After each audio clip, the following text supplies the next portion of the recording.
Hello guys! So, today meron naman tayong unit. Meron naman kaming nabili na motorcycle.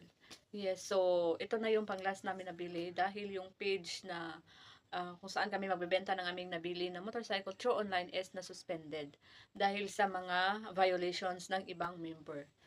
Buy and sell is suspended na po yung page na for 1 month only. Kaya magpahinga muna kami, good for 1 month. And yung mga income namin, yung mga pera na galing sa buy and sell, is gawin namin ng kapital sa pagdinegosyo ng baboy. And meron akong vlog party sa mga baboy na aking nabili. Dahil yun sa aming pagbenta ng motorcycle through online. And this time, magpahinga muna kami ng 1 month sa pagbabay and sell. So, hi guys! So, ito, meron naman tayong panibagong service. So, meron na naman tayong Rossi DL150. So, yung 150 po is yung makina niya. So, ayan, another, another second hand na motor. So, ipakita ko sa inyo. So, ito yung aming nabili na DL150. Okay, so as you can see, yung cover niya is hindi na complete and yung makina niya is good na goods. Kahit hindi complete yung cover and yung upuan niya is may sira. Pero okay lang dahil pwede naman po ito palitan ng bago. So yung binibili namin is yung mga second hand, yung mga motor ng tao na gusto nilang ibenta dahil meron silang importanteng pangangailangan ng pera. So yun yung binili namin. So ito po ay yung makina niya is quality naman, hindi pa nabuksan. Okay, so as you can see, kahit wala siyang cover, okay lang. Dahil yung basihan naman namin dito is yung makina niya na good quality pa. So, ito po ay good running condition ang ating unit.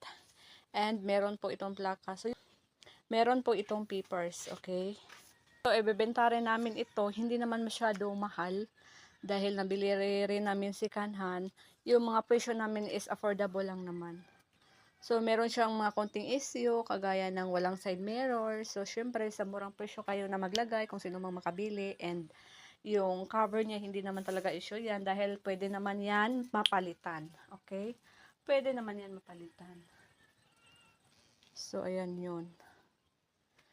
And, as you can see, yung gulong niya is luma na. Wala na siyang, flat na lahat. So, kung sino man yung bumili, anuhin na lang niya. Yung panguna niya na gulong, kita nyo. So, pwede pa, bago pa, ayan. So, makasave na siya. And wala siyang mga small lights, signal lights. So, kung sino mang makabili is na lang. Siya na lang ang bumili. Dahil sa murang presyo ng pagbenta namin dito, talagang makatipid siya. Meron namang toolbox, ayan. So, ito yung gasoline, ito yung toolbox.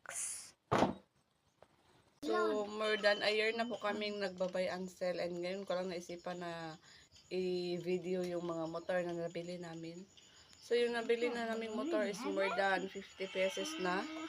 And then, this time, dahil wala na akong magawa, so kaya naisipan kong i-include ko siya sa aking daily vlog araw-araw. So, yung motor namin is hindi na siya abot ng 1 week.